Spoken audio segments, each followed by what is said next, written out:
¿Qué tan lejos estamos de ser maestros aire como la mítica y perfecta serie de Avatar, la leyenda de Aang? Para eso miremos un poco desde el punto de vista químico de lo que generalmente hacemos con el aire.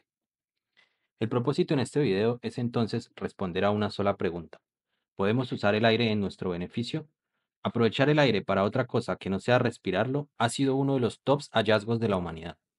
Recordemos que el aire está constituido un 99% por nitrógeno y oxígeno, y lo demás corresponde a los gases nobles, en los cuales predominan el argón y una cantidad minoritaria de hidrógeno, vapor de agua, dióxido de carbono y por supuesto a lo que más hemos contribuido, contaminando, alquitranes, hidrocarburos, dióxido de azufre, entre otros. Para entender entonces qué beneficios podemos sacar del aire, debemos separar en dos grandes grupos, combinando sus componentes y separando sus componentes.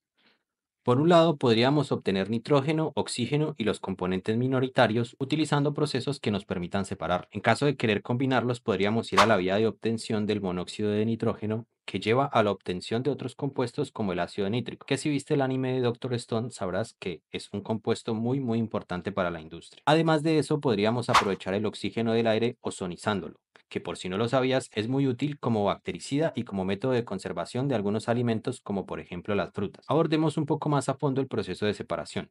Partiendo del gas nitrógeno, que generalmente requiere de una pureza superior al 99.8%, dentro de los productos más destacados derivados de él tenemos el amoníaco, que por si no lo tienes claro es el principal precursor de los fertilizantes. Básicamente, gracias al amoníaco tragas. Por otra parte, el oxígeno de alta pureza de más del 99.5% se utiliza principalmente para alimentar los sopletes de soldadura.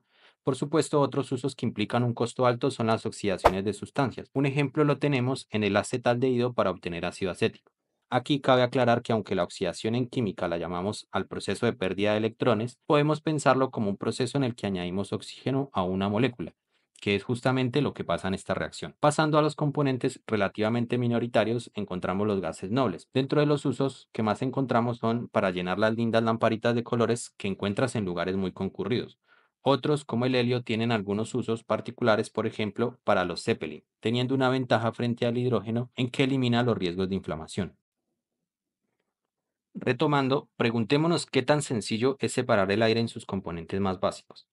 Empezando por los requerimientos de energía, estaríamos hablando alrededor de 61 kilocalorías o unos 0.07 kilovatios hora para separar un normo metro cúbico de oxígeno en condiciones de temperatura constante, comprimiendo los gases desde su presión parcial hasta una presión de una atmósfera. Si te preguntas a qué hace referencia un normo metro cúbico, pues es equivalente a en base a esto, la extracción y compresión de los dos gases a una atmósfera tendría un estimado aproximado de 174 kilocalorías para el oxígeno y 99,5 kilocalorías para el nitrógeno. Esto tomando como base un mol de aire, cuyo peso promedio aproximado es de 28,5 gramos. Si les interesa saber cómo se llega al valor del peso promedio de una sustancia compuesta, lo podemos hacer en un short. Los procesos físicos usados para llevar a cabo esta separación van desde la destilación, difusión diferencial con membranas y la ultracentrifugación, pero industrialmente el más viable es el primero, por eso será en el que profundizaré.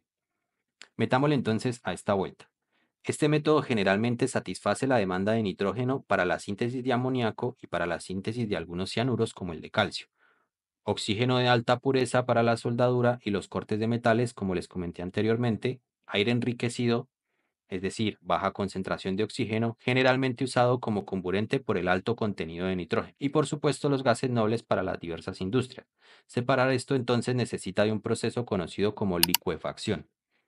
Este proceso, que requiere etapas, puede ser resumidas en compresión, cambio de calor y finalmente expansión, generación de frío, y rectificación, llamada destilación. Analicemos entonces cada una de estas fases. Comencemos explicando el enfriamiento del aire.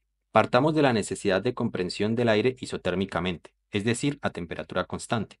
De esta manera, al dejar expandir el aire se alcanza el enfriamiento del gas.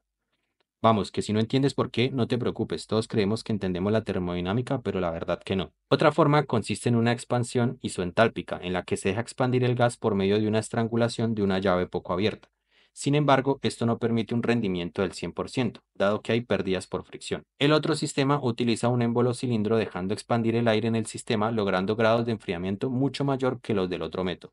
El cambio de calor necesario para aprovechar la energía que se mueve en los ciclos de compresión-expansión se logra con unos equipos conocidos como intercambiadores de calor, que pueden variar su diseño. Para no complicarte, te muestro uno de placas que básicamente hace circular dos fluidos, sea líquido o gas, de tal manera que se logre que el calor de uno se transfiera al otro. Por otra parte, la rectificación o destilación consiste en aprovechar la diferencia en la que hierve cada uno de los componentes, teniendo en cuenta que el oxígeno hierve unos 12 grados por encima del nitrógeno. Aunque diferente, otra vía existente para la separación de estos gases es la vía química, y como es química, implica una reacción y transformación de la materia en una con diferentes propiedades. Básicamente se hace reaccionar uno de los componentes para facilitar la separación del otro. En este caso, es más viable fijar o hacer reaccionar el oxígeno, ya que es más reactivo. Esta característica se aprovecha en algunas formas de la síntesis del ácido nítrico, que cierra un ciclo completo de aprovechamiento de los componentes del aire. Otro ejemplo se da en los procesos de gasificación del carbón. Un momento, detente acá y piensa para qué se gasifica el carbón.